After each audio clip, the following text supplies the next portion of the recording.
கோவையில் பெண்களுக்கு எதிரான இணையவழி குற்றங்களை தடுக்கவும் இது குறித்த விழிப்புணர்வு மாரத்தான் ஓட்டம் இன்று கோவை வ.உ.சி. பூங்கா பகுதியில் நடைபெற்றது. பெண்களுக்கு எதிரான இணையவழி குற்றம் குறித்த விழிப்புணர்வு மாரத்தான் போட்டி கோவை வ.உ.சி. பூங்கா பகுதியில் இன்று நடைபெற்றது.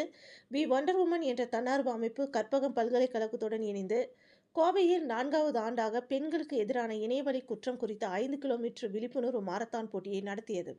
இது குறித்து வி வண்டர் உமன் தன்னார்வ அமைப்பின் நிர்வாக அறங்காவலர் சுபிதா ஜஸ்டின் மற்றும் அறங்காவலர் சண்முகப்பிரியா ஆகியோர் கூறும்போது, வளர்ந்து வரும் தகவல் தொழில்நுட்ப வளர்ச்சியில் சமூகத்தில் சைபர் குற்றங்களும் அதிகரித்து வருகின்றது. குறிப்பாக பெண்களுக்கு எதிராக சைபர் குற்றங்களும் தொடர்ந்து அதிகரித்து வருகின்றது.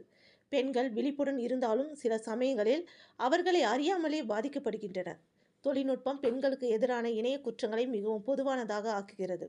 இது உலகளவில் சமூகத்திற்கும் பொருளாதாரத்திற்கும் குறிப்பிடத்தக்க பிரச்சனைகளை ஏற்படுத்துகிறது.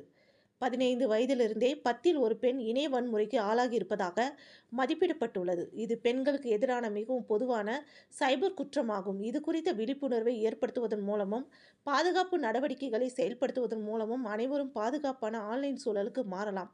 காவல்துறையினர் இதுபோன்ற வழக்குகளில் பாதிக்கப்பட்டோருக்கு மிகவும் உறுதுணையாக இருக்கின்றனர். இதுபோன்ற சம்பவங்களில் பெண்கள் விழிப்புடன் இருக்க ஆண்டுதோறும் வி வண்டர் உமன் தன்னார்வ அமைப்பின் சார்பில் ஃப்ரீடம் ரன் என்ற பெயரில் 5 கிலோமீட்டர் விழிப்புணர்வு மாரத்தான் நடத்தப்பட்டு வருகின்றது. இந்த ஆண்டுக்கான விழிப்புணர்வு மாரத்தான் போட்டி இன்று நடைபெற்றது. இதில் சுமார் 3000 நபர்கள் முன்பதிவு செய்து ஓடினர். இதில் ஆண்கள், பெண்கள், குழந்தைகள் கலந்து கொண்டனர். விழிப்புணர்வு மாரத்தான் போட்டியை cyber security specialist Shankar Subramaniam, we wonder woman தன்னார்வ அமைப்பின் நிர்வாக அறங்காவலர் சுபிதா ஜஸ்டின் மற்றும் அறங்காவலர் சண்முகப்பிரியா, கற்பகம் பல்கலைக்கழகத்தின் டீன் டாக்டர் அமுதா, கற்பகம் பொறியியல் கல்லூரியின் முதல்வர் டாக்டர் குமார் சின்னையா, கற்பகம் கல்வி குழுமத்தின் மக்கள் தொடர்பு அலுவலர் டாக்டர் ஆதிபாண்டியன், விஜிஎம் மருத்துவமனையின் sports injury specialist doctor Suman ஆகியோர் கொடியசைத்து துவக்கி வைத்தனர். கலந்து கொண்ட அனைவருக்கும் மெடல்கள், சான்றிதழ்கள் வழங்கப்பட்டது என்பது குறிப்பிடத்தக்கது.